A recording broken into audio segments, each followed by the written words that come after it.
Hola chicos, Ciencias Naturales 25.14. Estamos con las rocas. Habíamos visto ya las rocas endógenas, las plutonianas y las volcánicas que se habían hecho en las profundidades, y estamos ahora con las rocas que se han formado fuera, que eran las exógenas. Endógenas dentro, exógenas fuera. Y dentro de esas exógenas o sedimentarias, que las llaman también así, pues estaban las de origen mecánico, deshechas a trocitos. Esos trocitos eran como los desechos, como los desperdicios de romper las rocas. Y por eso se llaman también detritus, que significa desecho, detríticas. O sea, eran las mecánicas, las de origen mecánico o detríticas. Y ahora vamos a pasar con las siguientes, que son las de depósito físico-químico. Es decir, depósito es que se han depositado. ¿Qué es depositar una cosa? Oye, sí, he ido con el sobre y lo he depositado. Lo he dejado encima de algo. Bueno, pues depositar una cosa es dejarla encima de algo. Te voy a poner un ejemplo porque dice aquí, al precipitar los minerales que lleva el agua en disolución, entonces nosotros nos imaginamos, por poner un ejemplo, que esto fuera agua de vuestra casa, que sí ya tiene alguna sal. Si no tuviera ninguna sal sería agua destilada, agua sin sales, que no es bueno beberla. No es que sea malo tampoco, pero puramente nos lava el estómago sin hacer nada. Cosa que el agua con las sales, pues esas sales contribuyen a muchas cosas dentro del cuerpo, muchas cosas. En fin, y tú quieres hacer de este agua un agua más salada. Entonces coges la sal que más tienes a mano, que es la sal de cocina, y echas una cucharada de sal que directamente se te va al fondo. Coges una cucharita o algo, revuelves y ya no queda sal. ¿Cómo que no queda sal? Sí, está disuelta. ¿eh? Sabemos que el cloro y el sodio, el agua con su polaridad las separa y se han formado iones o átomos cargados de cloro y iones de sodio, átomos cargados de sodio, que están por ahí pues mezcladas entre las moléculas de agua. Todavía está poco salada, vamos a echar más sal. Otra cucharada, vuelves a revolver y tampoco ya ha quedado nada en el fondo. Es agua ya más salada. Y así lo hacemos varias veces hasta tener agua bastante salada, pero que no aparezca, o sea, que no se quede nada en el fondo. Que no se quede nada en el fondo, porque en cuanto tú eches un poquito de sal y ya revuelvas y no se disuelva, es decir, porque ya esto está a tope, y a tope en física y en química se dice saturado. Cuando tu madre ya no puede más, dice, estoy saturada. Significa, no hagas ni un poquito más, porque eso nos va a desencadenar otro estado de cosas. Bueno, pues lo mismo. Incluso podemos llegar a un estado de que por exceso de revolver lo hayamos dejado en un punto en que sí, no queda nada aquí. Diríamos que está ya no saturada, está sobresaturada. Es decir, que si este vaso de agua podría disolver hasta un grado de saturación, qué sé yo, 50 gramos, pues tú has logrado meter 60 gramos y están disueltos. Bueno, pues diríamos que esa disolución salada está sobresaturada. Pero bueno, no hace falta llegar a eso, ni tampoco al grado de saturación. Cuando tú veas que ya está bastante salada, haz lo siguiente. Coges el vaso y dices, vamos a ver qué pasa. Quiero que se evapore el agua. Oiga, ¿también se irá la sal? No, ahí está lo bueno. Que si de aquí se evapora algo, se va a evaporar el agua, pero la sal no se va a evaporar. Con lo cual va a haber menos agua, entonces más proporción de sal. Y cuando llegue una proporción de sal mayor de la de saturación, un milagrito va a pasar. ¿Qué milagrito? Pues fíjate que estos átomos de cloro que había por aquí sueltos y estos átomos de sodio que había por aquí sueltos, al decir, oye, somos muchos, estamos muy apretados, ya no hay tanta agua que nos separe, vamos a hacer lo que éramos antes. Entonces se junta un átomo de cloro con un ion de cloro con un ion sodio y vuelven a formar una molécula de cloruro sódico que con otra y con otra forman un cristal, forman un granito. Y ese granito que se ha formado por aquí, cae. Y empiezas a ver, cuando se evapore más agua, a medida que se va evaporando el agua, y para que se evapore más rápido puedes ponerlo, en vez de en un vaso, ponlo en un plato ancho, porque entonces el agua solo tendrá esta altura, tendrá la misma sal, tendrá el mismo agua, pero al tener más superficie, esto hace que la evaporación sea mayor. O sea, la evaporación siempre es proporcional a la superficie. Si tienes mucha superficie, el agua se evapora rápida. Cosa que si todo ese agua, el mismo agua, la concentras en un frasquito pequeño o incluso en un frasquito así, y dejas la superficie solamente esta, pues aquí es muy poco lo que se puede evaporar. Aunque esté abierto, sí, pero muy poco. Cosa que es distinto aquí. Entonces, tanto aquí como aquí, si se va evaporando, aquí con más días, aquí con menos días, va apareciendo otra vez los granos de sal. Y decimos, este efecto de que de una disolución se haga otra vez el sólido, el cristal, y caiga lógicamente al fondo, se precipite. Esto es lo que se llama un precipitado, que es del que nos habla en el libro. ¿De acuerdo? Bueno, esto que se hace con la sal de cocina, se hace con todas las sales. Todas las sales, porque ya sabes que hay muchas. Ojo, de comer pocas. La sal común sí. Y en la proporción adecuada. Al precipitar los minerales que lleva el agua en disolución, o al evaporarse estos, se depositan dichas sustancias, formándose las rocas de depósito, que son las que estamos estudiando ahora, rocas de depósito físico-químico. Y lo ponen con un guión entre los dos porque el fenómeno tiene tanto aspectos físicos como químicos. Químicos, por ejemplo, pues ya se ve claramente que un ion con otro ion se juntan, reaccionan, eso podríamos decir que es de naturaleza química, sin embargo, que el grano caiga, y esto sería de naturaleza física, caída de un cuerpo, que precipita. Cuando estas rocas se forman por evaporación del agua del mar o de algunas lagunas interiores, recibe el nombre de evaporitas. O sea, cuando en una extensión grande de tierra donde se ha quedado acumulada, encerrada por alguna circunstancia, agua de mar que ya no va a seguir siendo alimentada, y esto empieza a evaporar. Si tú sabes que como tienen siglos, miles, millones de años para evaporarse, todas las sales que hubiera aquí disueltas van precipitando. Bueno, pues a estas sales que aparecerán en el fondo luego, cuando todo el agua se haya evaporado, y sí que llega a evaporarse toda, entonces estas todas precipitaciones, como son resultado de una evaporación, se las llama evaporitas. Claro, las evaporitas serán varias, depende de la sal, porque aquí no solo había una sal, había bastantes. Y no precipitan todas al mismo tiempo. Cada una tiene su temperatura, su grado de concentración para precipitar. De forma que igual hay muchas sales por ahí con sus iones, plan, y hay una que dice, pues yo me adelanto, ahora me junto mis iones, me hago el mini cristal, con ese mini cristal otros juntos, hago el cristal grande y me voy al fondo y precipito. Oye, que todas las demás están disueltas. Bueno, allá ellas, ya precipitarán.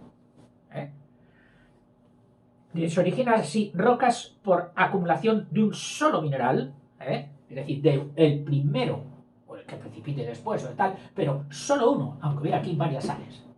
Esto ocurre, por ejemplo, como el yeso, como con el yeso, sales de yeso y sales también de potasio y magnesio, que vamos a ver cómo se llamarán. Las evaporitas aparecen sedimentadas, aparecen luego todas aquí, sedimentadas, lógicamente se habrán ido poniendo en capas. La que primero sedimentó, abajo, luego la siguiente, hasta la última que haya precipitado.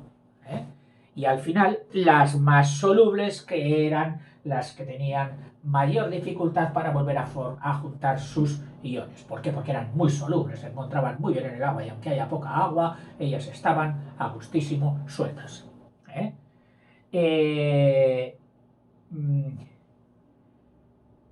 Dice, las evaporitas aparecen sedimentadas en diferentes estratos según un orden. Primero, las más insolubles, es decir, las más pesadas, las vamos a colocar.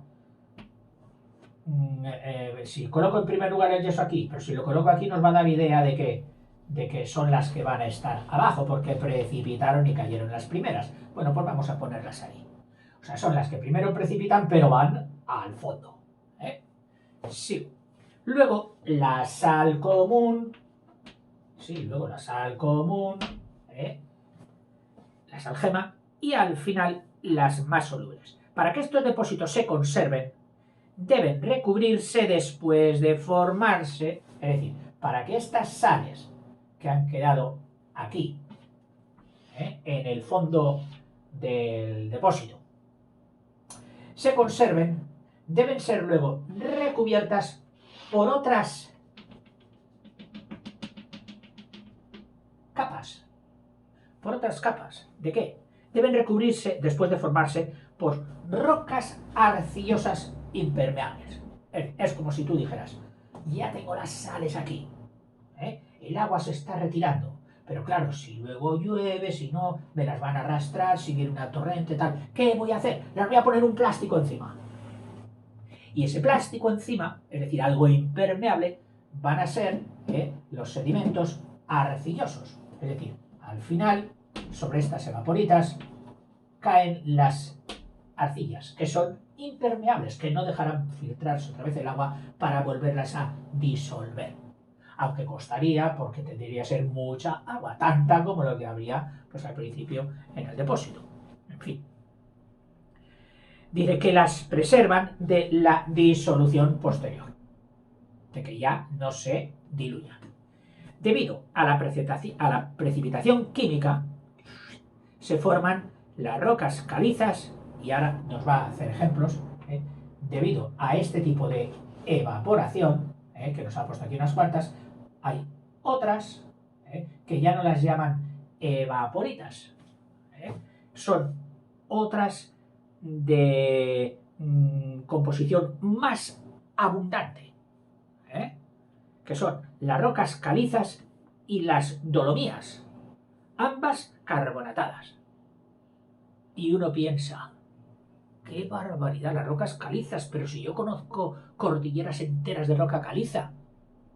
¿Pero quiere decir usted que eso estuvo un día disuelto? Y que por evaporación del disolvente se han formado, se han depositado todas esas inmensas rocas calizas que seguramente luego por movimientos orogénicos dieron configuración de montañas. Pues sí. No solo las rocas calizas, sino también variedades de las calizas como son las dolomías que habíamos estudiado y que configuran una buena parte de los Alpes, de forma que aquella región de los Alpes, constituidas por este tipo de roca, de precipitación físico-química, se llaman los Alpes dolomíticos, que los hemos estudiado en vídeos anteriores. Dice, así se forman, debido a la precipitación química, se forman las rocas calizas y las dolomías. O sea, por el depósito químico se han formado las rocas calizas y dolomías. que ambas son carbonatadas, es decir, ambas son carbonato de cálcico o de otro, en concreto ahora las dolomías, no me acuerdo ya si era de calcio, la caliza sí, caliza es carbonato cálcico, y las dolomías creo que también tenían calcio y otro cuerpo por ahí. Se forman así, dice, las estalactitas y estalagmitas calizas, y ya no solo por este ejemplo de los montes, sino hay otra, digamos, esto sería macro, a lo grande. Y luego hay otro experimento donde ocurre lo mismo, otro evento donde ocurre lo mismo, precipitación química, que es en el caso de las estalactitas y estalagmitas. El agua carbonatada, después de disolver las rocas de la superficie, se ha filtrado, encuentra la cueva, cae el agua carbonatada, se da la evaporación ahí mientras cuelga la gota y se va depositando la precipitación poquito a poco a los lados de la gota, formando un tubito, que luego ese tubito se engrosa más y aparece la estalactita. Y abajo sabemos que se va subiendo y formando la estalagmita. Este sería otro ejemplo de depósito químico. Formarse roca. La estalactita y estalagmita, queramos o no, son rocas, por bonitas que sean, pero son rocas. Al mezclarse caliza con arcilla, es decir, si hay un depósito donde esa caliza que se ha ido precipitando se esté mezclando continuamente con deposiciones, con aportes de arcilla, de forma que se hace una mezcla donde hay tanta precipitación de caliza como de arcilla. Bueno, pues esas son las llamadas margas, muy útiles para luego la fabricación de cemento. Muy útiles, porque en el cemento dos de los elementos principales para constituir el cemento son la caliza y la arcilla, y la marga ya lo tiene. O sea que si ven una montaña toda ella de marga, es decir, una mezcla de caliza y arcilla preparada ya, los cementerios, las fábricas de cemento dicen, pongamos aquí la fábrica, que tenemos la mayoría del material primo, de la materia prima, la tenemos aquí. Traeremos luego otros cuerpos ferruginosos, etcétera, que hace falta, yeso también, que hace falta para hacer la mezcla, el pudding, todo del cemento, y luego hay que cocerlo a casi 2000 grados o una cosa así, una barbaridad, y luego se machaca mucho hasta hacerlo polvo, luego ya a meterlo. Pero bueno, la base era la marga, caliza más arcilla. Algunas calizas son de origen orgánico, o sea, algunas calizas de estas, de las que normalmente se hace por depósito, son de origen orgánico por acumulación de esqueletos o conchas orgánicos de microorganismos y macroorganismos. Es decir, lo mismo puede haber esqueletos de algas como es el caso de las diatomeas, pero esto lo vamos a ver luego en los orgánicos. Pero bueno, es que su masa es tal que las podemos llamar rocas. No totalmente de origen orgánico, sino que se juntan el hambre con las ganas de comer. Se junta el carbonato cálcico que se deposita juntamente con muchísimos esqueletos. Entonces es una mezcla y podríamos decir que es dice, como se verán luego, o lo veremos mucho mejor en el siguiente apartado. Las dolomías están formadas por dolomita. Generalmente se deben a la precipitación simultánea de calcio, es decir, de carbonato cálcico, al mismo tiempo que las de magnesio. Es decir, aquí había dos sales, que era el carbonato cálcico y el carbonato magnésico, que tienen un índice muy similar de precipitación o de solubilidad, que sería lo contrario, y precipitaron al mismo tiempo. Y entonces, claro, se recoge aquí un carbonato cálcico magnésico, que sería el constituyente de la dolomita, que es el mineral que en su masa gigante, hace la roca de la dolomía. Las rocas carbonatadas, tanto la caliza como la dolomita, son materias primas como materiales de construcción, ya te he hablado del cemento, por lo que tienen un gran interés económico. Estas rocas, las calizas y las dolomitas, tienen un gran interés económico porque son empleadas para la construcción.